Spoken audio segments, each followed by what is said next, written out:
স্তনের 90% চাকা বা গোটা ক্ষতিকর নয়, এগুলো থেকে ক্যান্সার হওয়ার ঝুঁকি থাকে না। অবশ্য কিছু অস্বাভাবিক জিনিস সময়মতো ধরা পড়লে ছোট অপারেশন দিয়ে এর চিকিৎসা করা যেতে পারে। স্তনের সবচেয়ে সাধারণ এবং ক্ষতিকর নয় এমন দুটি গোটার নাম ফাইব্রো এডেনোমা ও সিস্ট। এর কারণে স্তনে চাকা অথবা গোটা ভাব বা ব্যথাও অনুভব হতে পারে। ফাইব্রো এডেনোমা। ফাইব্রো এডেনোমা সাধারণত 15 থেকে 40 বছরের মধ্যে ফাইব্রো এডেনোমা হয়। স্তনে একটি শক্ত চাকা যা চাপ দিলে নড়াচড়া করে, আকারে বাড়তে পারে আবার কমেও যেতে পারে। এক পর্যায়ে চাকাটা মিলিয়ে যায়। তবে রোগী যদি 30 বছরের বেশি বয়সী হন এবং তার ফাইব্রো এডেনোমা নিশ্চিত হওয়া যায়, তাহলে অপারেশন করানোর পরামর্শ দেওয়া হয়। এই সমস্যা পুনরায় হওয়ার আশঙ্কা থাকে। সিস্ট।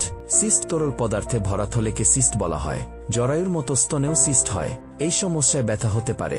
30 থেকে 50 বছর বয়সে সাধারণত এগুলো হয়। তবে সিস্টের চিকিৎসা বেশ সহজই। একটি সুইচ দিয়ে চাকা থেকে তরল পদার্থটা বের করে ফেলা হয়। কোনো জটিলতা না থাকলে চাকাটা একেবারে সেরে যায়। তবে যেসব নারীর সিস্ট হয় তাদের পরেও স্তনের বিভিন্ন জায়গায় সিস্ট হতে পারে। সিস্ট বড় হলে অপারেশন করে ফেলে দেওয়ার পরামর্শ দেন চিকিৎসকরা।